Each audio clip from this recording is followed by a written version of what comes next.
Welcome to What's Up. I'm Animesh. And I'm Peter. And I'm going to shut up because I really want you guys to listen to the ambient noise for just a bit. Do you recognize that? I think it's like ingrained in everyone's brain. Long-time listeners will certainly remember, yes, it is the sultry, sexy, and stimulating sound of the piped-in music at Starbucks. Yep. Yes. It's been what, 9 months? 10 months? 10 months. 10 long months later, Peter and I are recording What's Up face to face, not over Zoom, not over Skype, not sitting in our respective homes, but with considerably safe distance between us. Is this a cause for celebration? Yeah, definitely, man. Yeah, we've already drunk a coffee, so we are not clinking cups, and plus, Starbucks doesn't serve you like coffee in fancy cups anymore. They do it in plastic fucking cups. Yeah, it's takeaway now. Well, you know what else is a cause for celebration? It's Christmas. Merry Christmas, Peter, to you and your family as well. Thanks, man. And to all our listeners who are celebrating, Merry Christmas. Yep, season's greetings to everyone and hope you all are safe, secure and well-fed and comfortable. This also means that the year's about to end in under a week, and that means it's time for What's Up's year-end episode. It's the episode in which Peter and I will chat our mouths off trying to box in our favorite releases of the year. And also defend our releases for this year. Yeah, speaking of the year, right? What a fucking crazy year it's been. I can't help it, but I'll have to use that dreaded, boring-ass phrase, the new normal. We've all had to adjust and adapt, but one of the few silver linings in all of this has been an increase in the amount of metal that has had to play soundtrack to our lives. Yeah, man. For me, the initial few months of social isolation and forced social isolation, I must say, were really tough. And it got me, first of all, getting into the familiar sounds and, creating that whole routine. And then I think, I'm sorry, I'm going to preface this, but I feel that all my picks for this year kind of reflect that.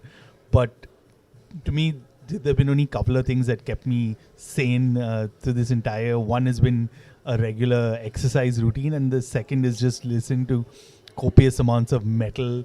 Yeah. And that's it. I think I'll add on definitely to that, and I'll add on fucking just Horns Up. Yeah, man. True. The fact that we managed to do this weekly and sometimes more than once in a week was fucking awesome. This is our 66th episode this year. Yeah. Wow. Okay. You've been keeping count. Yeah. But I think when I was making this list, I realized that this year, and it's strange, I've listened to far more music than I did in the last 5 years. Yeah, of course. Right? Who hasn't? But anyways, let's get down to it. This is how it's going to roll out. Both Peter and I have some honorable mentions. We also have non-metal lists that we are going to be subjecting your ears to. And finally, we'll get down to our respective top 5 albums released in 2020. And that's just the first part of this long-ass fucking episode. So, ready? Set? Let's fucking go. Peter, let's begin with your honorable mentions. Who you got? Okay. So I'm just going to do quick mentions of them also because I feel they deserve it. First up is a Toronto band called Respire. They released an album, Black Line, and the band described themselves as post-everything. And when you listen to them, it kind of makes sense. Now, the reason why this is an honorable mention is this album only released a couple of weeks ago, and I have not had as much time as I'd like with it. But if I did, I'm pretty sure it would be much higher in the list. So, okay, that's there. Another Canadian metal band to check out. Yeah. Of course, these guys, I think if I don't have them on my list, everyone would be shocked. Takatak Acrophase. I was wondering whether that would come into your honorable mentions or in your top 5. Trust me, this has been one of the toughest lists I've made, at least this year. And I'm so glad these guys released the album. In the mid-year roundup, I was like, guys, release the album. I've been listening to it for a year now almost. Yeah, it's been almost a year since we had them on the podcast. Yeah. So I've had the album since then. And to me, this is easily the best album I've heard from the Indian subcontinent this year. And Keshadar has actually knocked it out of the park. By far his best production work. Okay, and the boys have a new single coming out soon, right? Yeah, something to look forward to early next year. So maybe Jan, most probably. Now is where it really gets tough. Cloud Kicker Solitude. Oh, okay. This was again a highlight for me of this year. I mean, Yeah. Cloud Kicker suddenly turned heavier again. Totally what I needed in there. And yeah, I'm just going to say thank you, Ben Sharp, for releasing this album this year. We needed it. And Ben Sharp, if you're listening, please let's find time. Yeah. I know you're busy, but yeah. So next up is Creative Waste, Condemned. Again, Fucking awesome. scathing Yeah. grindcore from Saudi Arabia. Yeah, that was a brilliant album. Yeah, I mean, it was in works for years, and I think 2020 they just were like, fuck it, let's do it. So I'm very, very glad they released the album. Okay, I know you're going to look at me because this gets really tough. Okay. Svalbard, When I Die, Will I Get Better? Okay. I mean, those of you who heard the episode, if you haven't, please go back and listen to it. Our chat with Serena was really great. Uh-huh. Seamless meld of, hardcore and black metal. This album really took me through an entire journey, and that's what I really loved about this album. Okay.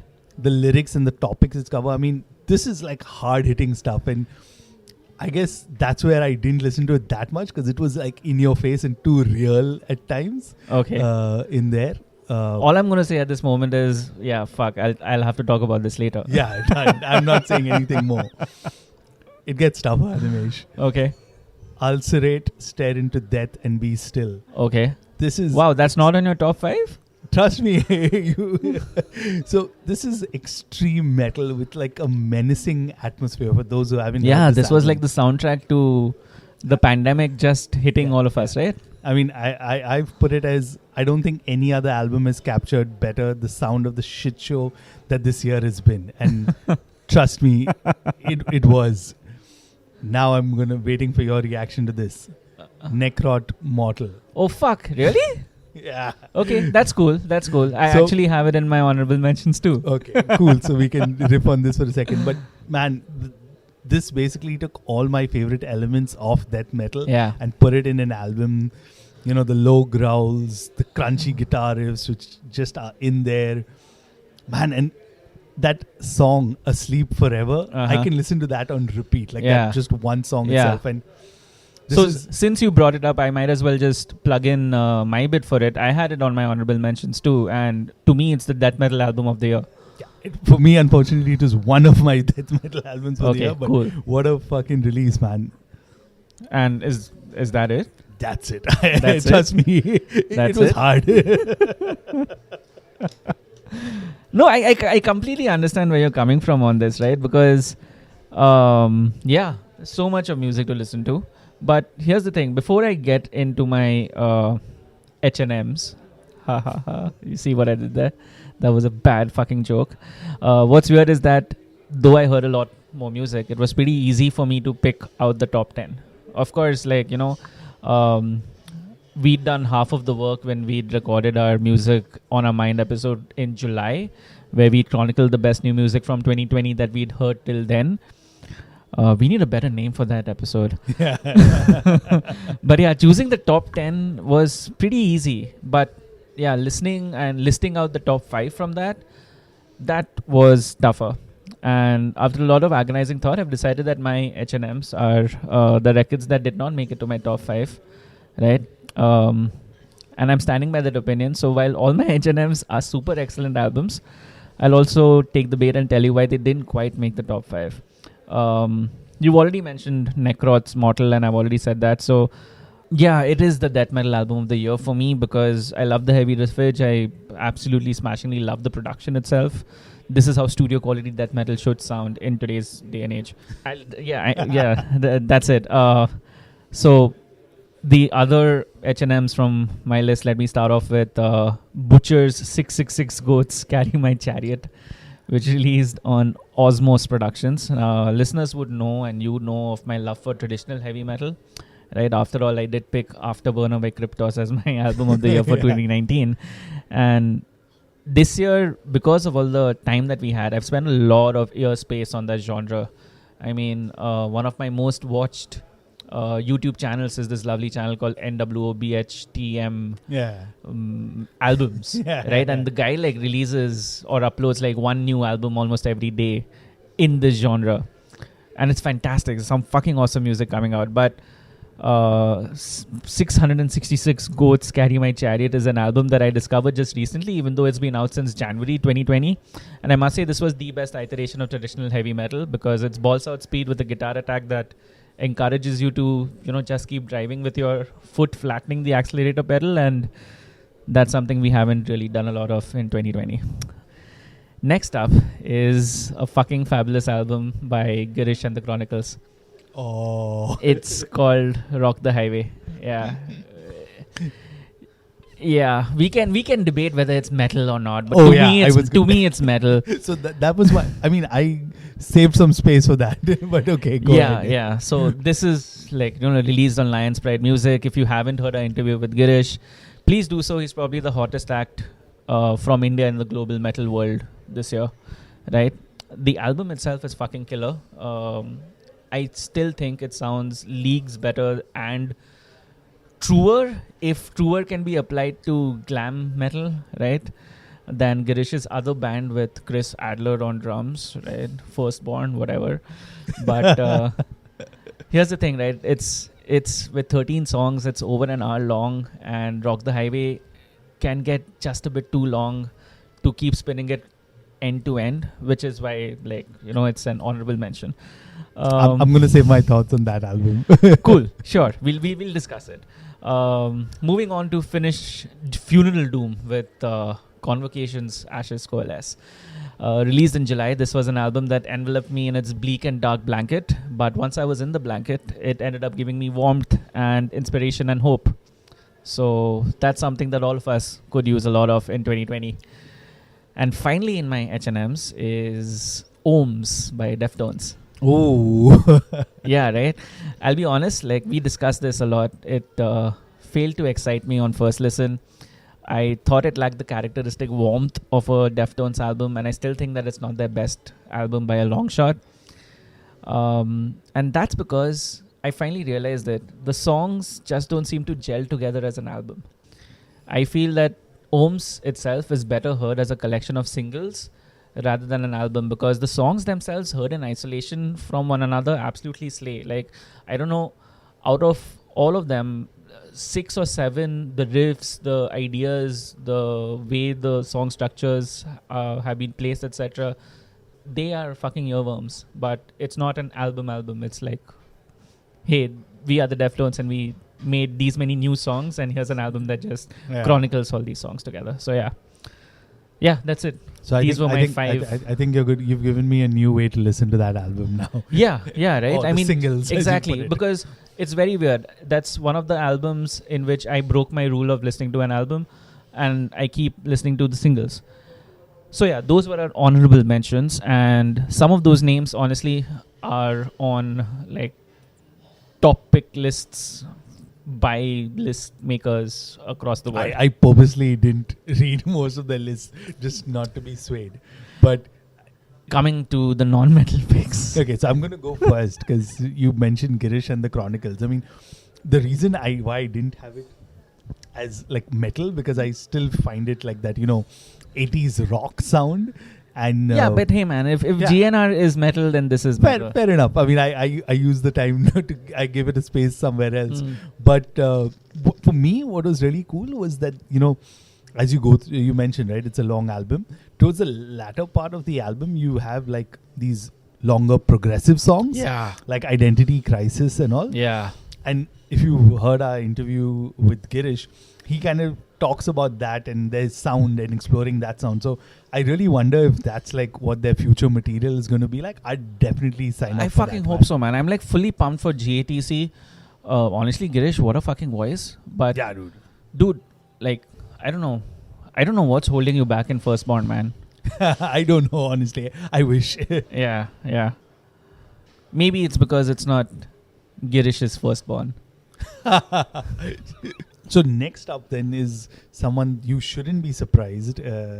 That's on my list, and of course not as I put it, not really metal. Pliny.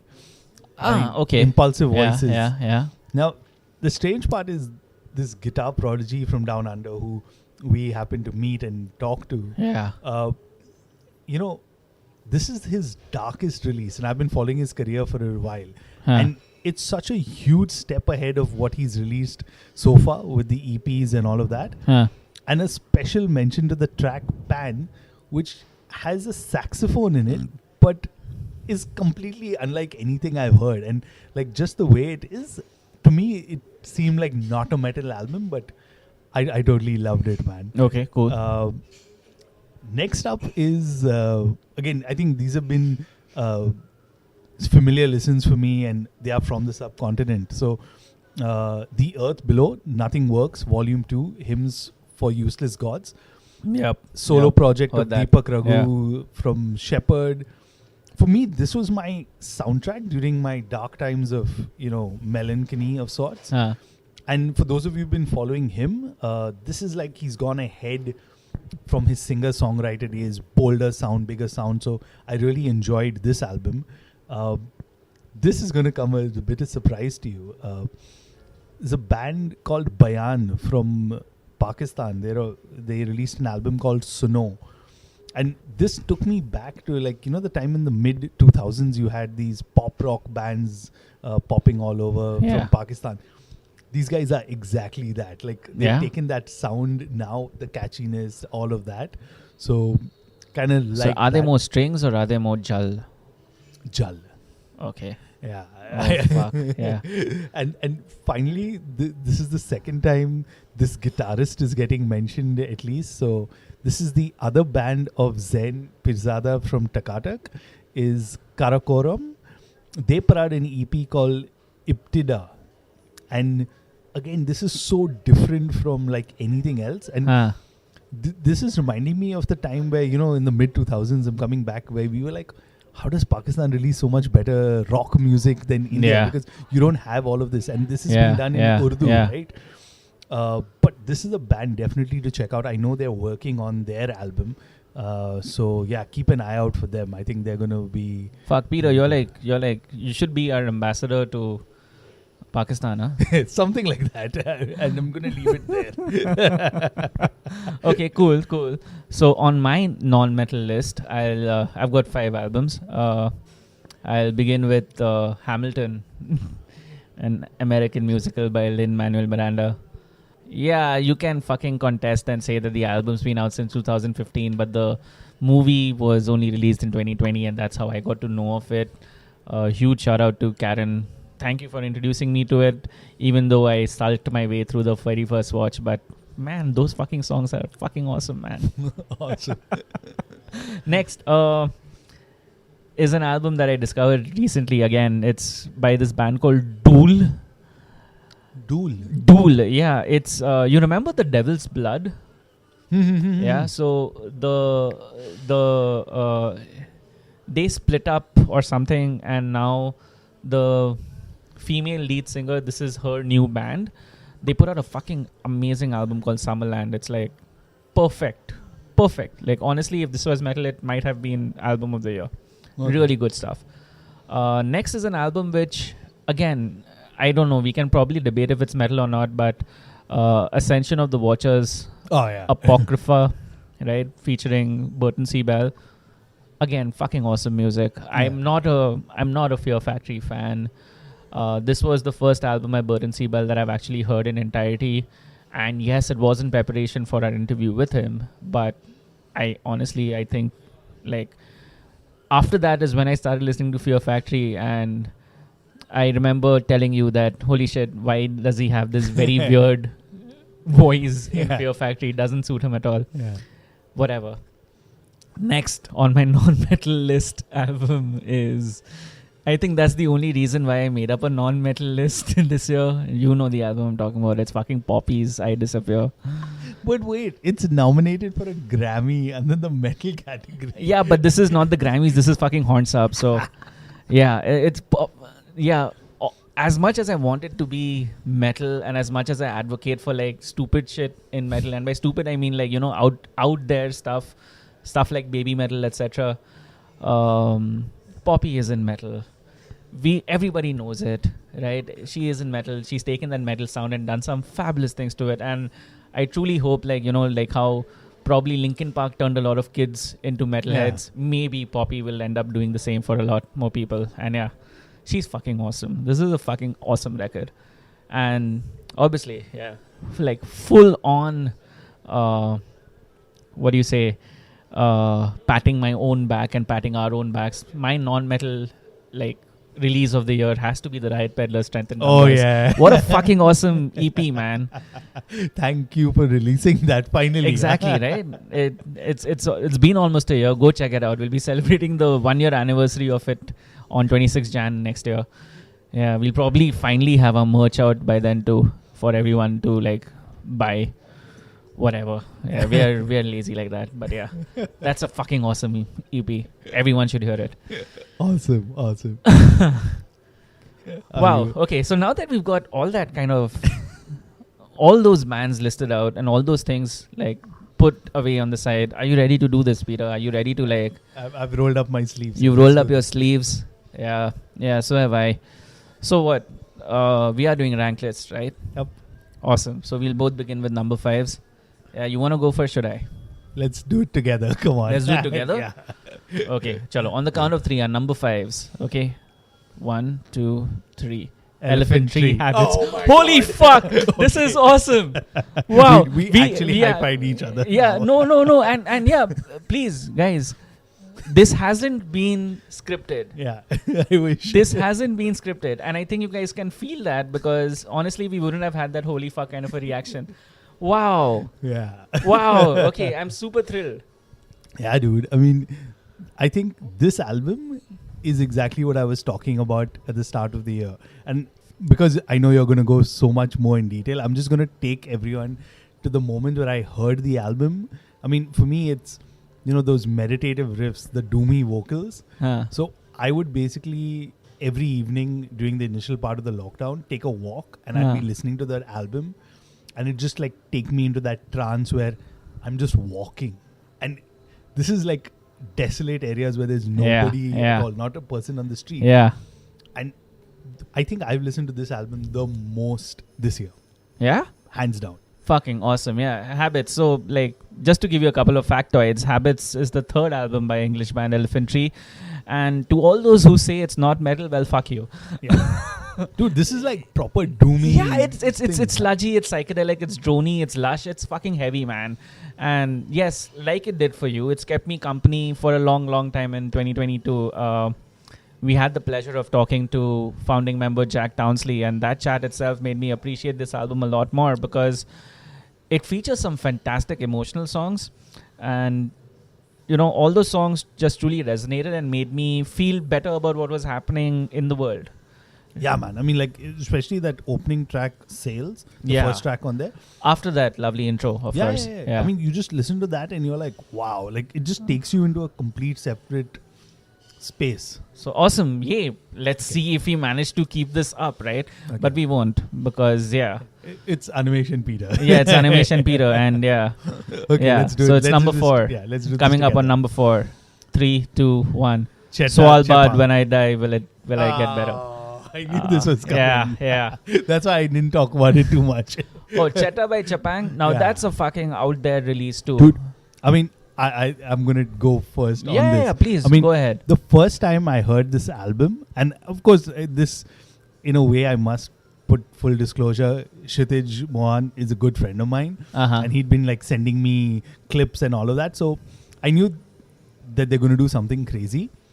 But like the first time I heard the entire album, I was like, what the fuck is this? I mean, like each time... it's outrageous, Yeah, man. It's outrageous. I mean, each time I listen to the album also, I'll find a new part and I'll be like, okay, what is this? And the reason why it's also in my top 5 is this is an album that has completely pushed the limits of grindcore. Like, this is like, completely. This is what I feel grindcore in 2020 should be like. This is there. And man, I'm going to end it by just saying this album is Chetta. This album, that album was Chetta. Definitely. So, Svalbard's When I Die, Will I Get Better? Yes, I kind of took the, like, whatever, you guys knew that this would be coming up in my top 5 because of what we discussed earlier in the show, right? Again, it's an album which you guys can probably, like the naysayers will probably say it's not metal, but I'll fucking defend this one and I'll tell you that it is. This was an album that really wore its emotions on its sleeve. It made me feel, and that's a thought that I'll park for a later comment. When I Die, Will I Get Better is the band at its best. I think the sound has evolved. It's more polished. It's more precise. It's just plain fucking awesome. There's a lot to wrap your head around.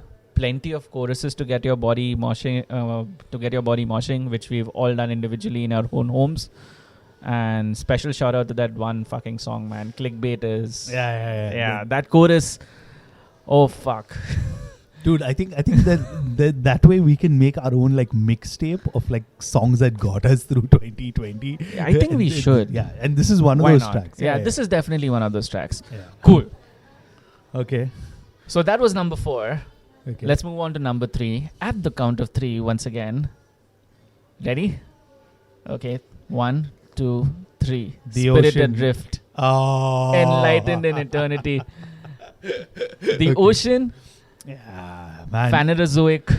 I'm not going to say it. You say it. Yeah. Okay. What was it about this Ocean album that really that made it worthy of your top 3? Man, I've just put it as simply, this is a post-metal masterpiece. I mean, the way it just so seamlessly fits with the first part. But at the same time, I'm going to come back to what I said about Elephant Tree, man. I mean, this album kind of takes you on a complete journey. And in a year like we've had, one thing I really appreciate about metal bands, keeping it real and, you know, the whole thing. Sometimes you just want that, you know, thing to just go away, take you to a different pace kind of thing. And that's what this album did. I mean, you just listen to it, you're transformed into a complete different area, zone out, whatever you may want to call it, trip. And that's what this album did to me. And man, that massive sound. I mean, anyone it fucking sounds anyone lovely. who's heard this album on like cheap earphones and speakers, you're not doing it justice. Yeah, like I'm like, I wish I had like one of those 5.1 surround system. Like you listen to that and you're like, wow, immersed. In that. If it like, you're very right. Like if this album had like an Dolby Atmos kind of a release, you can just book out a theater and just listen to it. Dude, and the thing is, right, is these are one of those few metal releases that in a way you can kind of visualize too. Of right? course, yeah. I mean, of course the band has put out like some great videos to it and all, but if you keep that aside, just like you're taken to a completely different space where you're like, wow. And this is fucking, like, the thing is, it meets everything, right? I mean, I know I called it post-metal, right? But dude, this is like balls out. And of course, with that, when you see the band live, like I'm so excited to see like what kind of stuff they do live with this album, because it's pure fucking energy, man. We can hope. Yeah. I still maintain though on Phanerozoic 2, I still think, and maybe this is because I'm a late Ocean listener as such, I still prefer the instrumental version to the one with the vocals. But that's the beauty of the album, right? You can Yeah, listen to it it. is. You can appreciate both. Yeah, and I love the fact that they put out a separate instrumental version. Yeah. Okay, so I mentioned Spirit Adrift. I have to know right now, like... I'm not going to say anything. You're not going to say anything? Okay, so that kind of answers my question, right? I must thank Peter for this pick because it's a band that he, like, drools over. He, like, loves them to the very core. And I think I finally understood a smudging of that love this year. Spirit Adrift's Enlightened in Eternity, released on Century Media. It's the feel-good metal album of the year, right? Hands down. No other album made me feel as positive and upbeat as this one did. Yes, whatever, it's a step aside from their previous releases. But here's the thing, right? I really love this album, and maybe so I'm guessing it's a step in the right direction. Like, I'm happy. Right Into the Light and Reunited in the Void. They're fucking excellent tunes that begin and end a fucking excellent album. I'm not going to say anything more because I know you'll talk about it. I just have a feeling. Let's- So let's yeah, go. those were our number 3s coming into our top 2s. Again at the count of 3. Okay, so 1, 2, 3. Temple Defeated of Void. Sanity. The world that was. Okay, go ahead. Defeated Sanity, the sanguinary impetus. I mean, this is two things that don't actually match, and that's why this album is so high up. And as I Uh-huh. said, it was one of Uh-huh. the metal albums of the year for me. It's a strange mix of technical and brutal death metal. Okay. And one of the things that, Defeated Sanity did a few years ago is they did a split album of sorts, Yeah. which is Disposal of Death and Dharmatma, which are like two separate sounds. They just married that entire thing. And, the thing about Yeah, it is, this it is- just this is- yeah. works, right? I'll It be just honest, clicks. it was, yeah. And- It clicked for you, it didn't click for me. I found it fucking weird, man. No, and that, like, I want my metal to be weird in a way, right? And this completely does. And it just, one of the things is, if you don't like it and you're listening to it, it just pummels you into like submission of sorts for me. Yeah, yeah. For me, this was an all-A's album. Like, if we ever did this Yeah. later, I mean, I was just like, what the hell? Maybe And- I need to listen to it a lot, like when in a Yeah. different frame of mind or Yeah. whatever. But I'm just telling you, like, when I heard it, I was just like, initially, I was like, holy shit, they actually did it. Like, I can't believe they actually fucking did it. Okay. No, it takes a lot. So remember when we were talking about Necrot's Mortal, right? That's that, and so I think that's the difference, right? Mortal, while it's a fucking great album, it's still a expected death metal album. Yeah. This one, Defeated Sanity, it's not your traditional death metal album. Yeah, this is the same thing like how I felt with Chipang's Chatta, right? Yeah, It's just like, yeah. what the hell are these guys doing? And they're just like, one thing I feel about Defeated Sanity as a band, right, is they're always pushing that envelope and doing something ahead. So I'm sure like for the next 3 years, you'll hear bands try to do this and fail because hey, there's only one Defeated Sanity. Okay, so talking about the world that was again. Yes, why again? Because I fucking talked so much about it this year. It was part of my Music on a Mind episode list as well. And just like I described them there, I'll still use the same words, which is that this band is the best definition of death doom today. It's a banger of an album that was released on Shadow Kingdom Records. 6 songs, 38 minutes, nice, compact, but what a fucking pure bliss of 38 minutes. They made me feel oh so good about myself, and yes, feel, there's that word again. Here's the special thing. It's rare for an album to make you check out a band's discography. I don't know like how many of the albums that we really enjoy actually make us do that. But this one did. And then it's rarer for an album to be your gateway to a band's discography, which you really end up enjoying. Obviously, there are entry point albums for every band, right? Weirdly enough, this is not an entry point kind of an album from No. Temple of Void, but I love how they've evolved into making this, and full power to them. So since we spoke to Temple of Void on the podcast, they've landed a deal with Relapse, which means album number 4 is certainly going to be bigger. I just hope it's better. And it's going to be next year. So, hey, we're going to call them up again for definitely. Yeah, but the better thing, that's going to be a real challenge. I really don't see how they're going to top the world that was. But yeah, expectations definitely set way much higher. I think I know what your number 1 album is. You kind of gave it away, right? So you go. Right? So let's hear that one out first.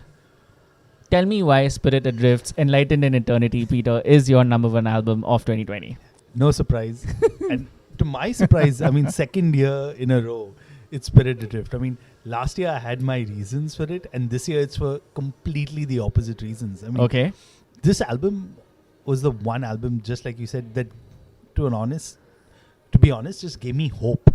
I mean, Yeah, I definitely see as that. Yeah. dark as the last album was last year, and it was my thing to go through, and I think I heard the album so many times, but this album kind of was my pick-me-up of sorts, and kind of told me that, hey, there is a light at the end of the tunnel. And come on, man. When you hear that opening track, if it doesn't get you pumped up, I don't know Yeah, what to. fuck. That's a Like, fucking... you're that's cold-blooded or beauty. something Yeah, like that. Yeah, And yeah. like, I still remember the first time hearing the album before sending it to you, and I was like, oh boy, what have they done? Like, they've completely changed their sound. And I'm so glad they have, man, because like, Yeah, right? hey, this is what honestly we needed. And you know, if you're listening to this, man, Nate, thank you so much for releasing this album this year. This is honestly what, if nobody else needed, I needed this year. So that's why it's my number one pick for this year. Okay, you want to take a guess at what my number one album of the year is? Oh man, It'll stump you. like I would have said Deftones, but you already talked about Deftones. I'm joking. Take a wild guess. I'm sure like half the metal janta, I'll give you a clue, half the metal janta isn't going to like agree with this pick. I don't know, man. Now you're like making it even more complex. Tougher for me. Go for it. Okay. If you've been paying close attention to the podcast, you know this album and you know of my love for it. It's Long Distance Calling's How Do We Want to Live? Okay, no, that didn't surprise me that much. Yeah, right? Okay, but it's obviously going to get me a lot of flack from true metalheads, but like author and writer Daniel Lake says, fuck them. It's the record, honestly, which I've spent the most amount of time with this year. It's not even funny how much I've spun this while I've been DEF-etching. That's not just working, but doing everything from home. Yeah. How Do We Want to Live was released on Inside Out Music, and it's an album that tells very weirdly a great story of humanity, especially in the context of the weird-ass fucking times that we are living in. It's by sheer coincidence that it has a song called Immunity in it. But yeah, jokes apart, to put it very simply, it's my album of the year because it made me feel enthused, it made me feel excited, intelligent, and honestly, it made me feel productive. And I hope that's something everyone can resonate with. I'm not. Yeah. Yeah. It is my fucking album of the year. For purely personal reasons, like how course. you have Spirit Adrift. Done. Wow. 10 albums, out of which we ended up having quite a lot of common ones this year. Surprisingly. Right? Surprisingly. And especially the number 5 one was fucking lovely. But, you know, I quickly want to dissect both your top 5s and honorable mentions and mines. You know what's the biggest trend that I've seen this year, Peter? I'd like to begin by first saying it's fucking fantastic that we have Horns Up. Yeah. And as I've done in the past, Peter, I must really thank you for doing this with me. It's honestly made me appreciate and fall back in love with music. And it's given us a space to chronicle what we love. True. And here's the surprising bit, right? If you were to analyze your picks and analyze my picks, you'd notice that almost all our top 5s and almost all our honorable mentions are artists that we've spoken to on the podcast or that we've featured. Of course. And I don't think it'll be any different in the next year or 2 years or 3 years. Right? Yeah, because dear listeners, and I have to tell you this, and this may sound like a plug, but whatever, deal with it. Horns Up is at the end of the day just 2 heavy metal fans, 1 podcast. It's by us, it's for us, and if you're listening, well, horns up to you too. Yeah.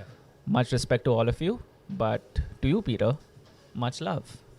Yeah, Yay. thanks, man. I mean, like that's the thing. I mean, for me also, it's one thing I really love about metal music is it's not, something that you just appreciate at a superficial level. Exactly. Right? You fucking dissect it. Yeah, you want to get to the nerd deeper out to it. sections. Yeah. Yeah. And Horns Up has given me a platform in the last couple of years to kind of now get a chance to talk to these musicians, scratch their brain, go way beyond that. Yeah. And at sometimes it's also great when you hear from them that, hey, because most of these guys, just for those of you who, just for the listeners, right? I mean, sometimes these guys are doing like 8-10 interviews in a day and we're one of them. But when they stop and say, hey, really nice questions, or I really enjoyed that interview, I give myself a pat in the back. Yeah, right? yeah, we do. Because, to be honest, fuck, whatever. I think it's enough. We don't need to chat about ourselves anymore. But here's the other thing, right? The other big trend that I noticed while doing this exercise, and this is coming from me personally, was that there was one word that really tied all my top fives together, and that word is feel.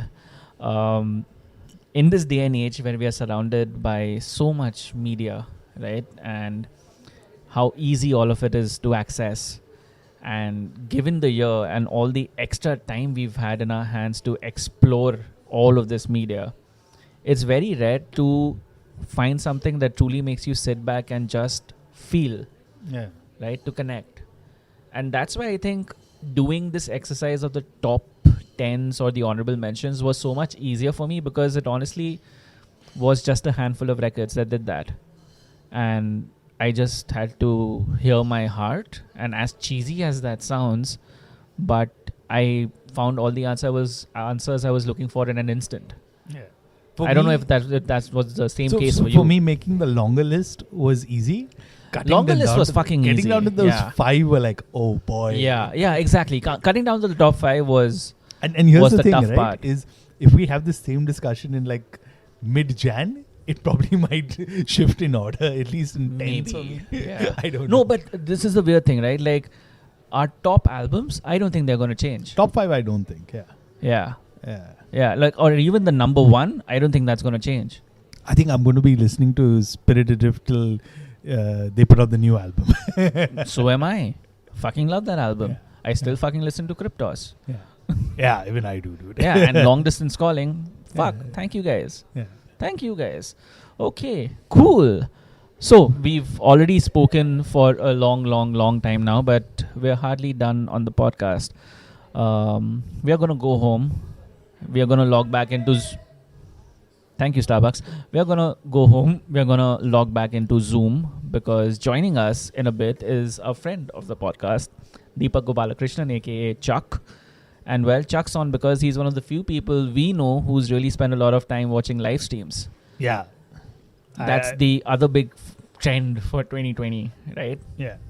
And I think let's just cut it short here, because I think we're going to go on a long and chat to that's a discussion that's coming up right after this. And now back in our respective homes and doing this the way 2020 intended, over Zoom. And also, interestingly enough, how most of us probably attended half our gigs, right, this year. Or more than half of our gigs. I didn't attend a single gig over Zoom. Really? Yeah. Some other platform? Yeah, of course. Yeah. Of course. Yeah. So, yeah, whose voice was that? Whose voice was that? Are you wondering?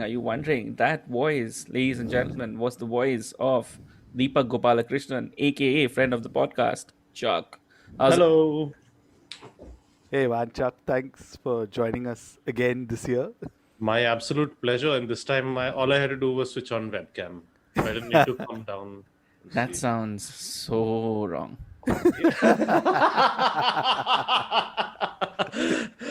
Well, but an honor to do this, really. Anyways, Chuck, season's greetings to you, to your family, and you. Welcome back to Horns Up. How has the lockdown been for you, my friend? You know, it's actually been strangely good to me. I feel kind of bad saying that because clearly things aren't right for a lot of people and for a lot of large part of society and stuff. But for me, it's been good. I've been getting a lot of freelance projects. I've started my own course, which I've been teaching. I've been enjoying like all the gigs and other forms of online entertainment. Again, something that sounds wrong, that have been coming my way. And, just generally as somebody who likes observing, how the internet is changing society, something that I've been like doing for a long time. Like this year has been, fascinating. And again, as wrong as this seems to be, 2020 in many ways is to me, I guess, what 1967 was to a lot of music fans. So it's kind of like weird in that sense, I guess. Yeah. That's Chuck for you, bringing your references or the popular references, depending on how clued in you are. What you just said became a reason for us to call you back as such and to chat with you, because you're one of the few people who immediately pivoted extremely well to the pure online world and the world of DEFHing, that's a acronym I introduced Peter to today morning. It's doing everything from home. instead of just working from home, right? And one of the cool things you did was that very early on in the lockdown, you took stock of this leap to live streams, and you kind of made yourself the curator of all live streams for rock and metal, right? um, just talk us through that. What prompted you to just put everything together? Was it just because you wanted to kind of build a library, or was it something that you thought that, hey, maybe I can go viral with this? Animesh, anything for an other Excel file is generally how I'd like to think of these things. But no, it wasn't. No, so it definitely wasn't about going viral and stuff like that. Also, I think you might have overstated what I did. You make it sound like I've created like some, like I've actually, like I know the guys who built the Chennai floods database, the helpline database. I know those guys, and here you're making it seem like I'm one of the pioneers of Indian internet or something. So basically, everyone who doesn't know what Animesh is talking about, a couple of friends and we just made an Excel sheet, just compiling all the virtual gigs that were happening around the world, because there were so many that were happening. They were all scattered. Some were paid, some were free, some were on Instagram Live, some were on dedicated platform. It was that weird kind of transition period where people didn't know whether this is going to be the future or just the next couple of days and weeks. Some were festivals, some were standalone, so some were Indian, some were international, obviously. But I basically thought of it as a good way for people, for me and people, to possibly discover lots of music from international artists. Man, that's pretty much about it. Typically the only time you get to go outside your genre comfort zone is maybe something like a Weekender, for instance, where I've discovered a lot of, say, electronic and folk acts. I wouldn't have gone to a standalone gig or a folk festival or something like that typically, right? So yeah, I guess this was one of those. I just thought it could be one of those things where, and I've definitely seen a lot of bands that I haven't seen, heard before, or even would have had the opportunity to see live before. Like Insomnium was one of those. For instance, I know they're a big band, should have heard of them, but then that's the thing, right? Chances are they won't come down to India, so I won't do my homework to check them out. But now they're like $7 away. I'm like, yeah, sure, man, like might as well just tune in and see, right? So that way, got to find a few. And that early Excel sheet that you were talking about, yeah, I mean, it was complete selfishness, man. We just wanted a place so that we could keep track of gigs ourselves and see which ones we were going to. The thing is, we stopped doing it because after a while, that initial enthu honestly wore off. We were almost selective in terms of what we were going for, because now also gigs are charged, right? It's not like 7-8. Now the standard rate is $15, even for a band that might just be up and coming, all the way up to $25 and more for a band like Lucifer.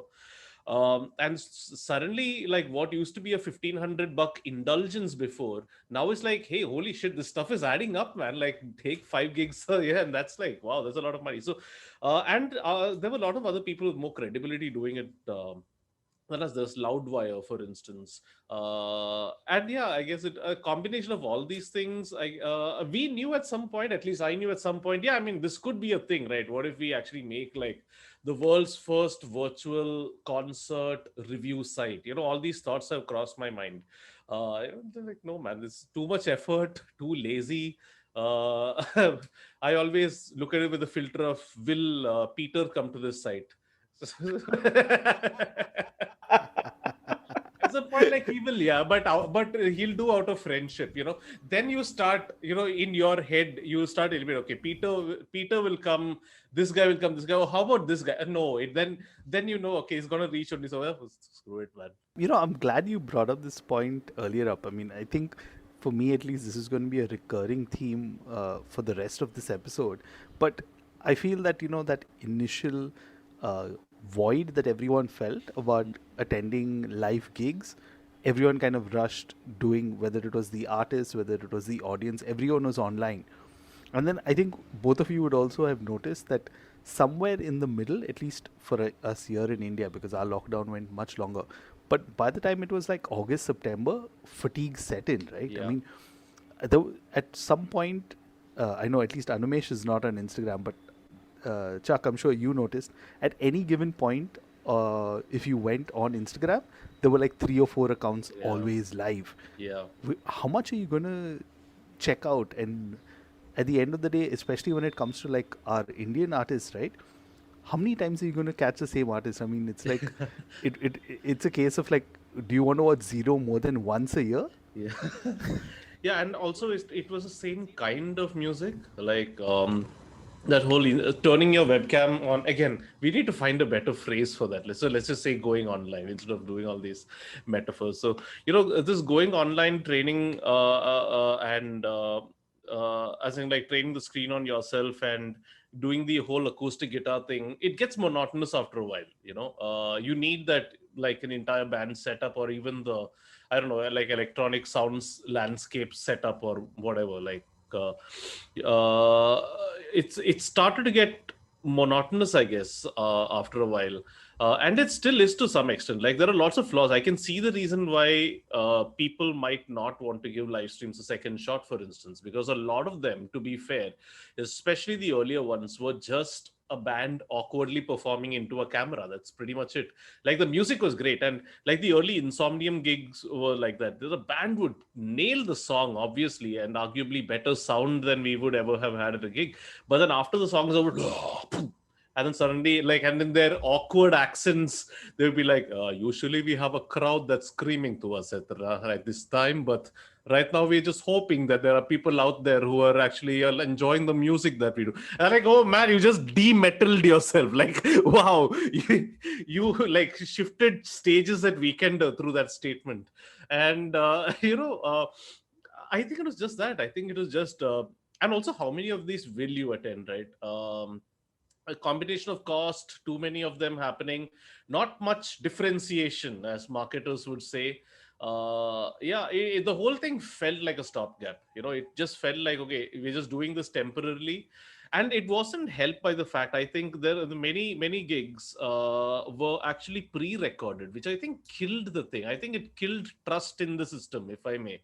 There was a certain sense of like, oh, this is a pre-recorded thing. Like, why did they sell it as a live thing? Then just say it's a because it's not like concerts haven't come out, right? Metallica's been doing Metallica Mondays. They've been releasing a video and a 2-hour set from their archives every week, but they never said like we're going live. That.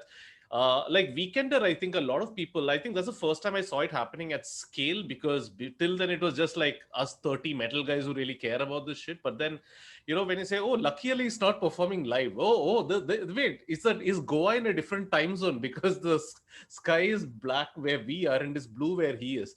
Yeah, I could sense that people were like, yeah, if it's just going to be videos, I don't want to do this again. Like people they found the Vimeo link and they started sharing that from the embed. It's things like that, man. I think all these things really add on to the thing. And even I will say, like, I know you somehow seem to think that I'm this, huge proponent, Kerry Packer or something like that of, what a reference, right? Never expected the word Kerry Packer to ever come on.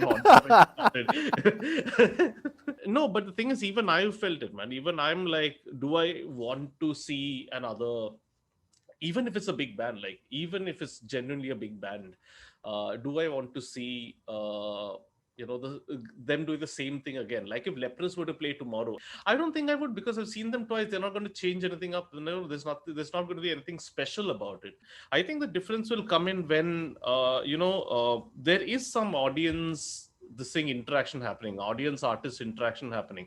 Like I think the best gig of the year, like I don't know, I still don't know whether I'd call it my favorite or it would be ranked musically the best, but Metallica's acoustic live performance was great just because it felt like what a live stream could be, because there were interactions with fans around the world. There was like of pictures of fans everywhere, just streamed in. James would like, hey, you look interesting, let's talk to you. And suddenly you're like, fuck, Metallica's looking into my bedroom. And in many ways that felt a lot more intimate than a physical gig, strangely enough. Because you could talk to people one-on-one and stuff. It was beautiful to watch people. I remember, for me, one of the coolest parts was, they typically talk to one or two people between songs or between sets of songs. At one point, they're spoken to two, and I think Lars or something said, "All right, let's get back to playing now." And Robert stopped him and said, "No, let's talk to one more guy." And I remember both me and my wife, we were watching that. We were like, "Yes," we had the little moment of, it's okay. We can wait for the music to happen, but we want to see more of this fan interaction happening. That's really where the magic comes in. So now, if they were to do the same gig again, I would probably watch it, because those are the moments, I guess, that kind of make it unique. When it's pre-recorded, you get the sense of, yeah, this is going to work out exactly like how they planned it. There's no like goof up that can happen. There's no stuff like that. And I guess in many ways that's the magic of live gigs, whether it's physical live or virtual live versus, say, just buying a DVD. I don't know yeah. Right, Peter? Yeah. Yeah, so you know what? Earlier I was telling Anumesh that only. Like, I didn't realize that the guys who paid a little extra were up on the screen, and I was like, dude, I would totally pay, right? That is like what we would say paisa vasool. I mean, it's very rare that if it was an actual gig, you'd have to pay like at least in excess of hundreds of dollars to even just shake hands with James Hetfield for like 5 minutes. But here, the entire world, and he's like, "Hey man, what's up?" Yeah. I don't know what I'll say. Like, honestly, even if I pay all that money and it's like a lottery system of sorts, but I'll be like, "Hey man, big fan." I don't know. Yeah, for me, that's the interesting thing, right? I think there's so many different options for monetizing this. I think that's where the interesting part of this really lies. So the basic stream could just be one camera, which could be $5, and you have something more than that, and you get enhanced video and maybe even audio. You pay $10 more, $15 more, you get to hang out with a band on a Zoom call. If you pay $5 more, you'll be unmuted. I mean, there are so many little levels that you can take this all the way up to something that's really, really special, right? Like James, I think for $1,000 or something, James would read out your name and dedicate a song to you or something during that same Metallica show, right?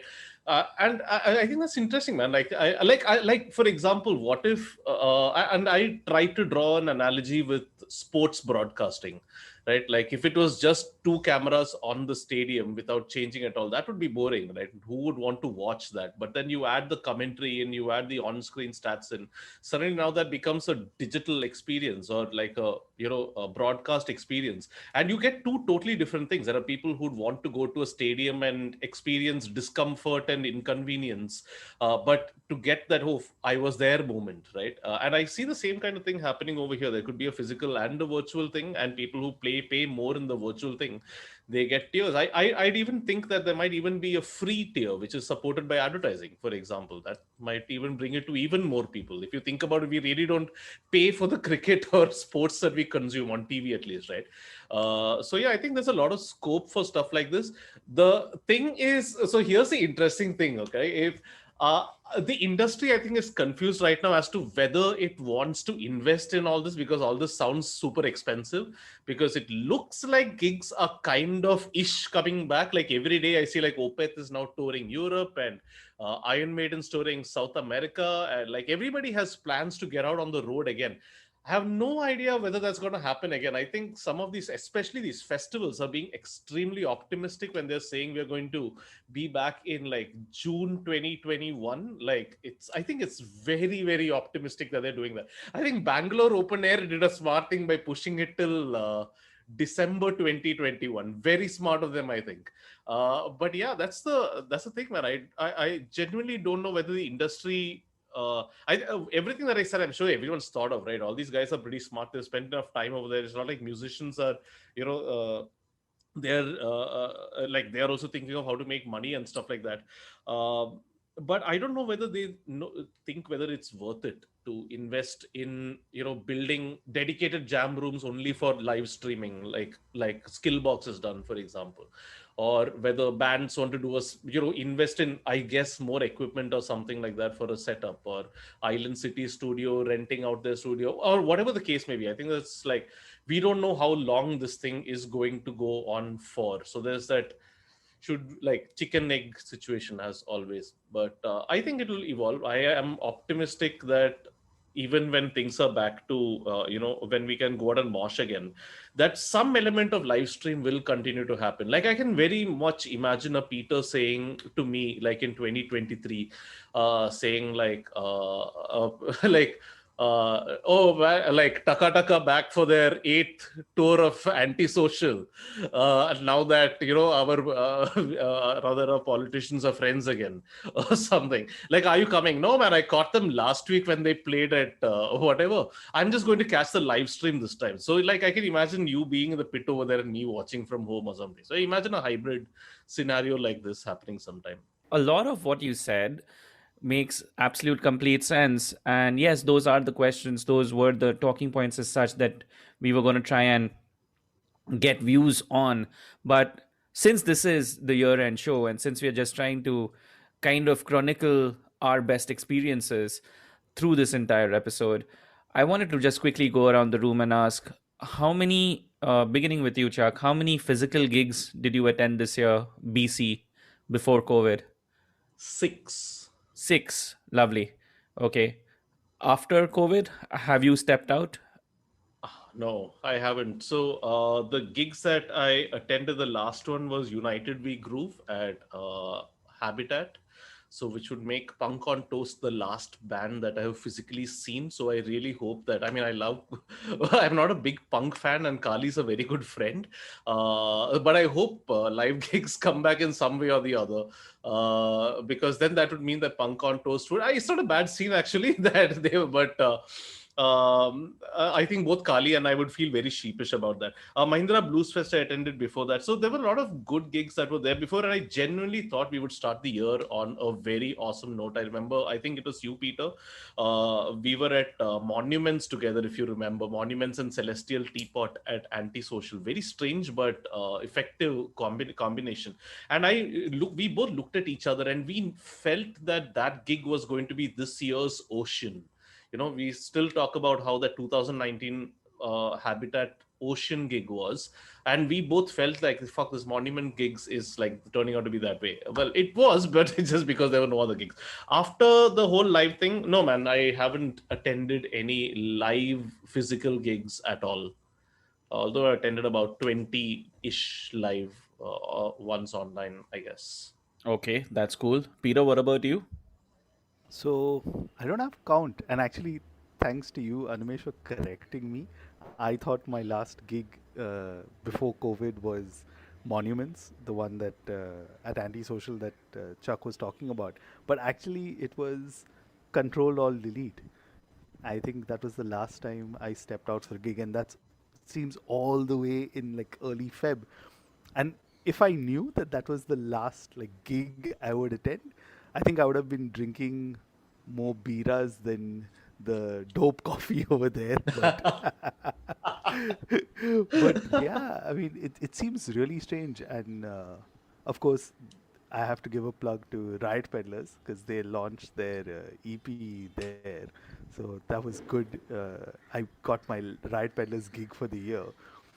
But yeah, man, that was it. I think for some reason, I don't know why I didn't attend any gig for the rest of the month. And March, so like all of this just seems like like 2 years ago to me for some reason. But coming back to the second part, I don't know. Like there was a part of me that wanted to attend gigs, and I think I pinged Chuck saying, "Hey, you want to go?"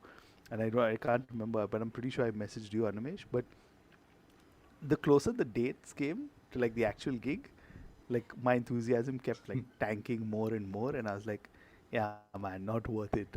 And this is of course prior to them announcing that there's a vaccine being found, right? But still, I was like, I'm just gonna hold out for a bit, man. I'm cool. Just put a lot of things in perspective. No, I can like hear the pain. Like support the scene, but as long as I don't die of an infection first. Like I'd rather buy a T-shirt. Like trust me, like all these bands that have played, all like friends and stuff. So I mean, we've talked about it on an episode earlier. Like I'm very happy to buy a T-shirt and support you. I'm pretty sure you'll make more money off that than the actual gig. Yeah.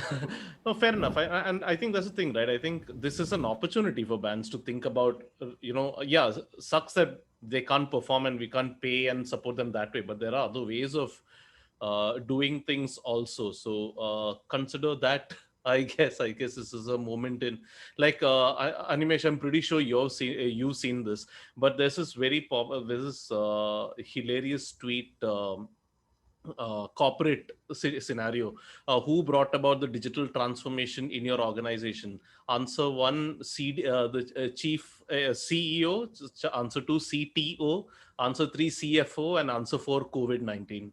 And it's like circled around COVID-19. So yeah, I guess bands should actually try stuff out. That's why salute at least to the guys who tried this whole live stream thing, whether we society likes it or not. At least they're trying something and trying some way to make money. Okay, cool. But wait, Animesh, what is the last gig you attended? Was it also Yeah. Control or Delete? I was scared. I really don't remember. Like all of that just seems like ages back, and it probably, yeah, and it is, right. It's almost Yeah. since we all attended a live gig. Okay, since we've spoken so much about live streams, etc., here's a very quick question, and I want to get all of your thoughts on what is a live stream is for you. And the reason I'm asking that is, of course, is it an actual live performance that is being displayed or broadcast live? Is it um, some amount of interactivity that's accompanying a YouTube premiere, which also shows live while you're watching it? Or is it just the fact that you can watch a video only at an appointed time, so almost like you're tuning into a TV program? What makes a live stream, and especially something that you will remember and you will cherish and you will go like, holy fuck, that was paisa vasool? I think technically, And feel free to, like, um, give examples of the live stream things that, or the gigs that you've been to online, of course, that really managed to crack this formula and make it work for you. Yeah, go for it. Peter. Okay, so I'm going to give at least like multiple levels of examples, right? I mean, this band, I think, this is their second or third reference to them on this episode, Takatak. So they did a live stream, right? But if you look at it in the technical definition, it wasn't really a live stream. But I didn't really care. I mean, let's be honest. What's the odds that a band based out of Lahore, Pakistan, is going to play in Bombay in this decade, right? So I totally enjoyed having to see that. Having said that, what was also unique is they actually used the medium, right? They didn't just, it was very easy for them just to take two cameras, like you were talking earlier, have them, pan between the members and all of that. They actually put on that entire show, they did the visuals and all of that. And they kind of told a story through it, right? So, what was also cool, and I think this for me was like the cherry on top, is the band members were actually there in the chat box. And along with that was people like Chuck and everyone else in there. I think Animesh, you also joined in there. And it was like you were actually at a gig, but this time you're not paying the exorbitant booze prices or, no moshing without like the sweaty bodies and all of that. But it was a good, fun session. And I really enjoyed that. So, pre-recorded or not, it overcame, like all those other things were there. Having said that, I mean, I did, and I think I briefly mentioned this to you, Animesh. So another aspect also, Chuck, what you touched upon, and I think bands should do is, so there's a band called Palm Reader. They're based out of the UK. They're a post-hardcore band signed to Church Road Records. What they did was they packaged their album launch with a live stream, which was of course pre-recorded and it was clearly mentioned. But if you think about it, if you bought the live stream separate and the digital copy or the CD, but here when it was bundled, it made a no-brainer to kind of buy it. And I did watch most of it. And what was also fun was the band was involved on social, saying what's the favorite. And they played all these songs for the first time live. They did this whole aspect of playing in an actual old church in UK and all of that. So, again, stuff that was really cool. Another band that I want to mention that actually took this, and I'm going to definitely drop a link in the show notes for this, was a band called Wild Creature, who released their album in June. And what they did was you actually went into the website and then you could select the view you had of them while they were playing. So it actually felt like they brought the live experience to you, and it was all done for free, right? It wasn't like, paid and all. Of course, there were certain tires which were paid and all of that. But that was really cool to me. And then, at the end of the day, to use a medium like, digital and video and, exploit it, because nobody wants to just, look at one angle in there. People want to feel, that, hey, I'm standing right at the bar or near the sound guy. Where's the right sound? And you actually had that. So they, kind of took that whole experience. So, yeah, I think those are three of them that really stick out in my mind. Chuck, why don't you have a go?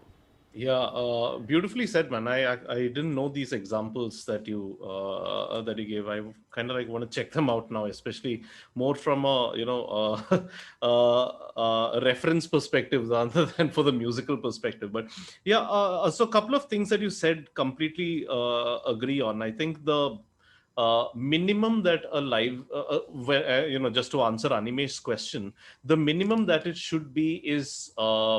Even if it's pre-recorded, is that there should be a chat. And genuinely, I'm just realizing that a lot of the shows that I really, really enjoyed were more because of the chat and the banter that we were having in the window from strangers around the world in many cases. And of course, our own little, like especially the Takata gig. Like I was a little miffed at the fact that it wasn't live, but it was completely compensated for by the fact that there was you, there was Parul, there were, all the usual guys who have been raving about the band for the last 1 year. It genuinely felt like, oh wow, this is like a nice communal experience. That is, hence I would rate that, Animesh, above. So okay, so here's the thing. So the best of the best would be if it is actually the band is actually playing live and there's a live chat. That would be like the best thing. And there are so many examples of that. My favorite example of that probably was Catatonia when they played. It was a really, really nice gig musically. There was another band called Cellar Darling that also played at that time, which featured ex-members of LUIT, and that was such an endearing gig because they were also gloriously awkward on screen, and it was just, it seemed very human to see, this big band that usually just roars and destroys the stage. They are also human and figuring out shit like the rest of us. Like we have problems on Excel, they have problem on, something like this. Then is when the gig is recorded and the chat is live, because I think that generally just feels live. I know a lot of gig snobs might hate this order, but then I would rank that above a live streamed performance without a chat, because I really think that interaction and just interacting with people around the world, I think that really just helps. And the last of the last is if you're selling it as a live gig and it's a pre-recorded gig and it doesn't have a chat functionality, I think that's that's plain cheating, I guess. You might as well do it as a Zoom webinar, right? Well said. And I do have a point on that. But just to answer the other question that Animesh asked, and Peter answered, the other standout shows for me were Metallica's thing I already said. And I really enjoyed Einar Solberg's gig from last week. Einar Solberg is the lead singer of Leprous, the Norwegian progressive metal band, and he's known for his very operatic way of singing. He's not a typical metal guitarist. He's actually more voice than words, really. Or rather instrument than words, rather. A very type of stuff. And he did a solo gig playing piano, and that was gorgeous, just in terms of turning that music, from metal to almost chamber music. That was really, really good. So those are the three standout gigs for me for the year. That being said, I did attend quite a few. Another one that I really enjoyed was by this again Scandinavian pop rock band called the Night Flight Orchestra. Just your typical fun. Fun AOR, like full on 80s AOR guilty pleasure kind of band. Really like those guys. So yeah, that's mine, I guess. Indian Pineapple Express, they had a great first gig. I think they one of the first bands to do it live, and they showed no nerves at all. I mean that gig convinced me that these guys are going to be like really, really big in both here and abroad. They have the musical capability, and they just somehow seem to have the those that savvy, those chops that are so needed to succeed in 2020. You guys know this better than me. I think they have it. I think they have that secret sauce that stopped Mother Jane from being maybe an international phenomenon, not musically. Yeah. Thank God for the last comment. Okay, so my perspective on this boiled down to two words, I think. The first one is, and this is something that I keep repeating, especially with albums, and it stems into anything that's not a live gig, right? It's authenticity. And the second word is the wow factor. Um, these two things make a live stream special. And I'll tell you why I'm saying that. I attended a grand total of one, two, three, four, five, six live streams in all of the lockdown. That's it. Uh, it started off, the very first live stream I attended was Devin Townsend's Quarantine concert #1. And hats off to Devin for making it work, because that was both authentic and fucking wow.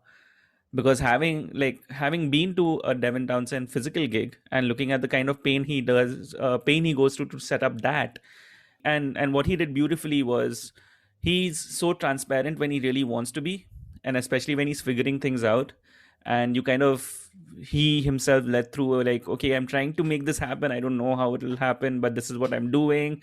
I've managed to rig up 4 different cameras. I've attached the camera to my blender. I've attached the camera to I figured out how to fucking rig cameras from an Xbox controller. I have 3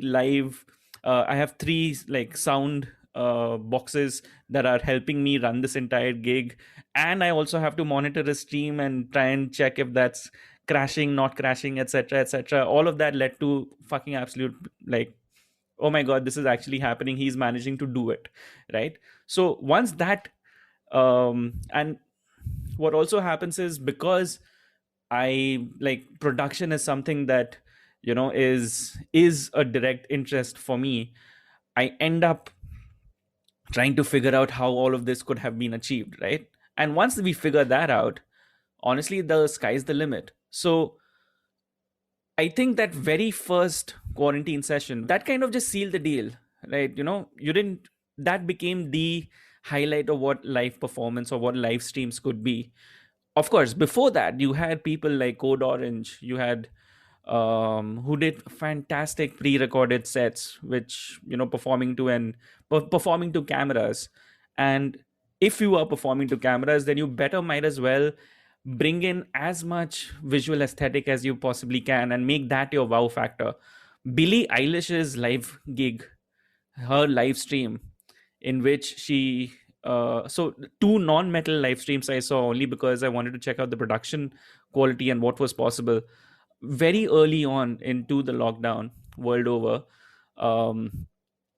when restrictions were just being lifted, the Black Eyed Peas did a lovely session with Budweiser sponsoring them, and they got the pre-recorded thing right, and it also was actually live.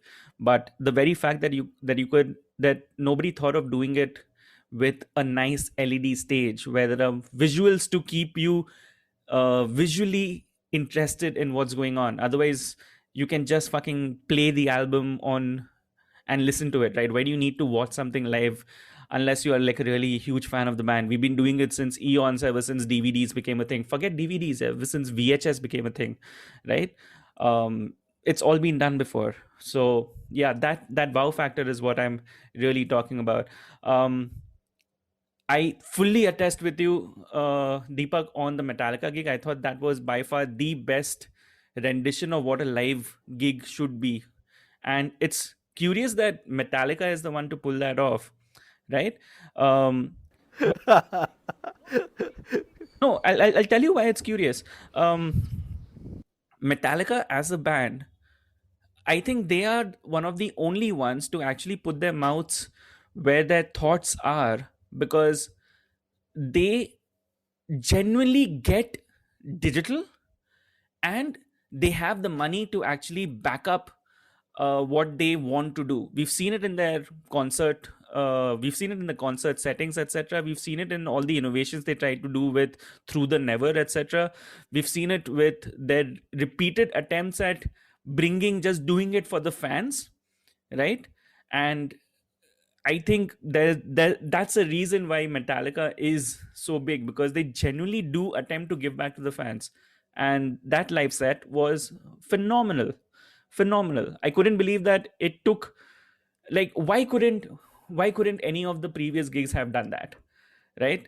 It was just such a simple setup at the end of the day, especially when sports companies were doing it too, especially when, heck, you don't need to do it at that scale, but if you've all attended a Zoom call, you know the possibilities of what's happening, right? And that's the one thing that was like really, that was my like, okay, is this good enough or not? When you have simple people who were doing it and pulling it off just because they got what digital is, and they got what the opportunity of digital is, the moment you bring money into it, that can change stuff around. Metallica did that beautifully. Devin Townsend did that beautifully. And yeah, that's those are my highlights in terms of live gigs. I was very disappointed by a lot of the bands and a lot of the artists who were hyping up live gigs, and it ended up being pre-recorded fucking video streams. Unless you know how to visually produce, and unless you know how to just keep a viewer visually interested, just don't do it, man. Let it be. like No, I'm sorry, I have to finish ranting about this. um I was genuinely thinking that, if we all had access to our instruments and etc., right, I really wanted to eventually do a Riot Peddlers gig over Zoom. Like, keep it as punk as possible, right? I'll just share a Zoom link with you. You'll find the three of us in our individual houses, and we'll try and jam, and it'll sound shit, but it's possible. Yeah, that's where the magic is. I'm gonna add here. Sorry, just based on what you said, I missed out on talking about Devin Townsend.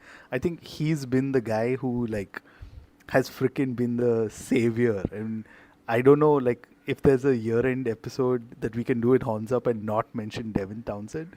Uh, like first of all, like I missed out on those 3 quarantine sessions, and I really regretted it just based on like what I saw later. And what was cool was like once someone leaked it doing a screen recording, Devin said fuck it, and he put it up himself in great quality. So like a few days later I was enjoying it. But what was really like exciting for me was the one he did in September, which was the Empath Live Volume 2, which was a by request. Like here's a guy who actually took the effort and said, hey, I'm going to go relearn all these songs that he says he had lost the tapes to. So he had to like re-record all of that. I mean, that's the kind of effort he went to. And then to make it even better. And for me, like, even though he did a mix of, pre-recorded stuff with him playing live, 100, I mean, that was like 1,000% for me, just considering the effort he went through. And like in the end, I loved how he just went, hey, this is what we're doing. They did that whole space theme and all of that. That was really neat. I mean, God, Gene Hoglan and Devin Townsend in the same frame. Didn't expect them to play, Strapping Young Lad. But then, just when you think that Devin has done it, he comes back in September when he does the Halloween set where it's again part playing live, right? Like he's right there in front of a blue screen. Steve Vai comes in the pirate thing. Oh my god! Like I'm telling you, I stopped. I think, and this is the downside of most of the live streams for us, right? Is nobody considers India as a market. So my wife, I think it was the Empath Live one. It was 3 in the morning, and she saw me like singing along, looking into my laptop, and she's like, "What happened to you?" And I was like, "Well, strapping young lad, sorry." So yeah, definitely those two were like again shows I forgot to mention earlier. Yeah, I just wanted to like Animesh. Firstly, I thoroughly enjoyed your rant. That was no, because you hit it on the head, man. I think it's about giving people an experience. Whether it's live or not. All right, if it's not going to be live, it's going to be pre-recorded and make it worth being pre-recorded. Like I thought the Tesseract gig was pretty good purely for that. It was like I don't think it lived up to the hype. I think they kept saying things like cinematic theatrical experience or something like that. At the end of the day, it was a good show with lots of good lighting, probably the best lit show that I have attended. But it wasn't a cinematical theatrical experience or anything like that. It's just like them playing with some footage of some people interspersed in the middle. At least that's what I thought. Like many people in comments were going gaga, like, really, dude, this is just this is just footage of a kid that you shot before, obviously is going up to be Dan Tompkins, right? But anyway, that was a small little thing aside. But others did take that effort of giving that experience, and I think it just is it's not even about, it doesn't even need to be visually great. That's the thing, right? It's just about, like, so this was an interesting year in which there were two NH7s technically, right? There was that NH7 at home that happened earlier in the year. I don't know if you guys remember that, a series of Instagram lives. Yeah, it was basically just a series of Instagram lives with artists from around the world, which I thought was cool. They got this guy, including that guitarist Gardner Fernandez. Manuel Gardner Fernandez, one of those Pliny type guitarists. And then they had that recent more NH7 weekendery, which was put on this thing and all. And I actually kind of enjoyed the first one better, even though it was very scrappy. But it felt scrappy. It was artists interacting with you. Yeah, the music ended up being monotonous after a point, but at least they were answering questions. They're like, "Oh, it's you. You're my fan." Then the other thing was pre-recorded, and as a result of which, a lot of the the magic went. It's lovely when there are interactions. Like I think Trivium again. Sorry, we can't do a year-end episode without me talking about Trivium, I guess. They were very savvy, like, to go back to your point about savviness. Savviness doesn't need to be expensive. You don't need a Metallica level setup in order to throw a good live stream. These guys were very good on Twitch. All they did was they were jamming in their jam room, in their regular jam room. And Matt Heafy, he had a mic stand which he repurposed to a phone stand, so he was reading real-time comments. So he would respond to comments between gigs, and that simple act itself was enough to elevate it from a show to a live show where you felt that you had some stake in the show. I think that's the thing, right? Like even at a physical gig, people feel that they have stake in the show. Like I think it's all about that. Even a live stream, if you're able to bring that in some way, oh, he might respond to my comment. I think it's just about that. I think all of us are pretty much just saying that I think all the best experiences that we've had are pretty much, just that. Fantastic. Yeah, I just wanted to just say one more thing about, I just like not related to this at all, but since you were talking about Metallica and how savvy they were, that's something I definitely felt. I've been feeling it for a long time after I saw Metallica in Amsterdam in 2019. I'm not sure if this was shown at the Gurgaon gig, of course. At the end of the show, Gurgaon gig. There was no Gurgaon gig. oops, sorry, There was no fucking Gurgaon gig. I'll never fucking forgive Delhi and Gurgaon for that. You fucking cunts. that was meant to trigger, but I didn't think it would evoke that strong a reaction this quickly. But no, man. They at the end of that show, I remember they put a film that they custom made for Amsterdam, which was footage from them traveling from airport to this thing, setting up that venue, having the flag of the Netherlands with "Thank you Amsterdam" in the middle. It was tailor made. That video was tailor made for that performance, and they are still the only band who I know that makes the audio from each gig available for purchase on their website. Like every single gig, even the Bangalore one, for example. Like they're a very digitally savvy band, which is so ironic given that they were the granddads when they came into this decade. Like, Napster, what is Napster? So yeah, Deepak, again, you hit the fucking nail on the head. Yes, Metallica yet again are proving how valuable they are, sitting at the top of the metal chain, right? But you know what? The point that you said about doing customized videos and stuff, guess who's actually been doing that a lot earlier than Metallica, especially at live shows? It's fucking Kiss. So Uh, when Kiss releases a statement, and now we have the promotions and stuff for it, right? About them doing what's going to be perhaps the world's most expensive production, not their words, not mine, right? Their words, not mine.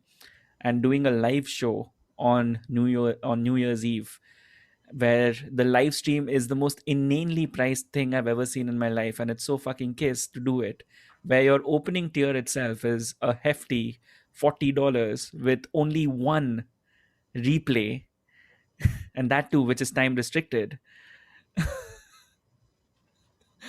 Considering how well they're selling it and considering their promotion, right? I'm expecting it to be like death clock levels. But will you guys be attending the Kiss show on New Year's Eve? Uh, so yes, I will actually, because not because I can say that I'm a massive fan of the band, but I think if there's one band that can do justice to this is not going to be them switching a webcam on and just playing awkwardly. This is not going to be that. There were a few bands that I was hoping would do a live stream because I can think of them being able to put on a show. Muse was one of them, which never happened. Gorillaz was another, which they did last week, but it was kind of underwhelming because there was again no chat. It was completely the same. Oh, incidentally, one gig I didn't mention: Liam Gallagher playing on the River Thames on a boat.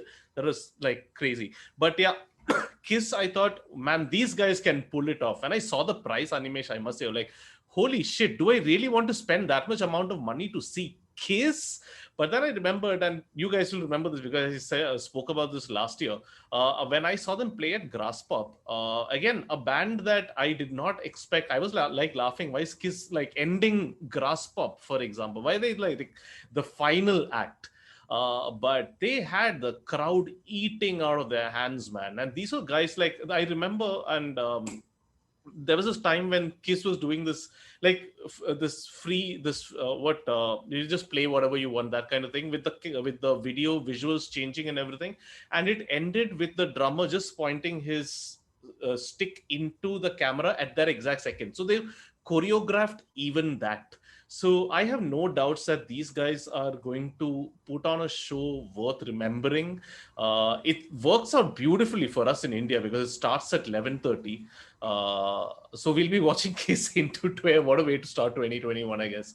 But I have no doubts that they'll put on a great show. Whether you like their music itself or not, that's a separate question. But I think they'll do justice to this format. And if you're open-minded enough to check this out purely for the production, I have no doubts. Isn't Dubai, like, how much more Kiss can this get? They're going to play at the tip of that stupid man-made island at the Atlantis. Oh man, this is going to be crazy. This is so Kiss.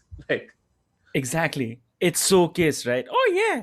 But fuck, like, oh shit, I said but fuck. Ha ha ha ha.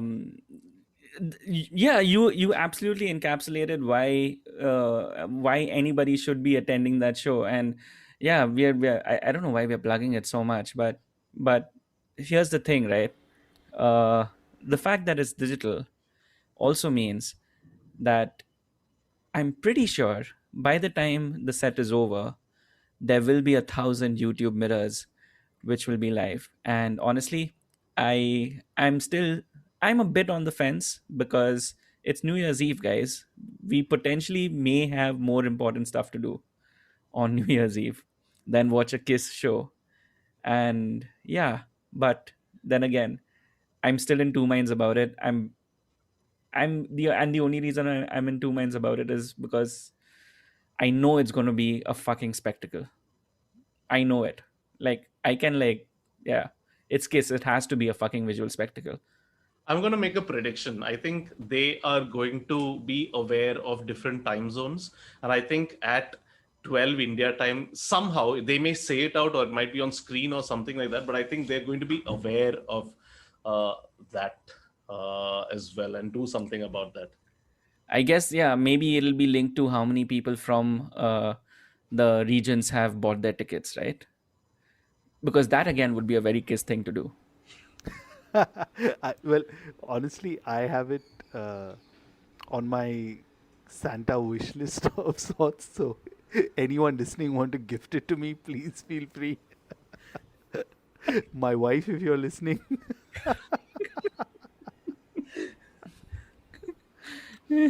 What are the chances of your wife actually listening to the podcast and not being in the same room? Suddenly I get an email. Your ticket is here. Yes. Best Christmas present ever. On that note, gentlemen, this has been an absolute pleasure. Thank you so much for coming back, Chuck, and helping us just wrap our heads around live streaming.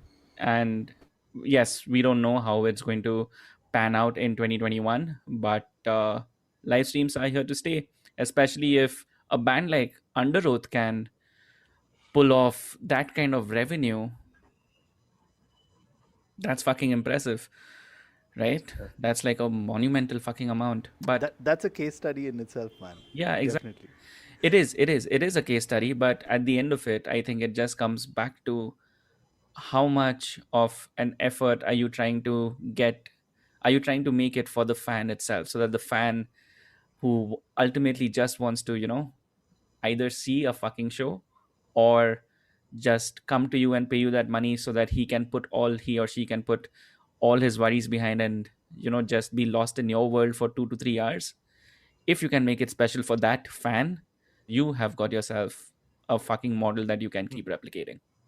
And I've spoken a lot already on the show. I just want to end with one thing. I hope that we can do this again next year. And then also we have a mix of live streams and physical gigs, but in reversed order. So that's like my little wish for this next 1 year, I guess. Let's see what happens. Well, that has been a super, super, super long episode. And with that, it's curtains for Horns Up in the year 2020. We shall be seeing you in 2021. Isn't that right, Peter? Yep, and you know what we do first thing every year, and now it's an annual thing, I guess, right? Yep. What does 2021 hold for metal for you guys on Horns Up next week? Till then, as always, you can reach out to us at hornsuppod.com. We are on Twitter at hornsuppod. I'm at Asmoani. I'm a Trend Crusher. Chuck, you want to add? Oh, sorry. I thought since that was the outro, I would make myself a good guest and show myself out. I am Chuck_Gopal on Twitter and Chuck of all trades on Instagram. Till the next time, Horns Up. Horns up, guys.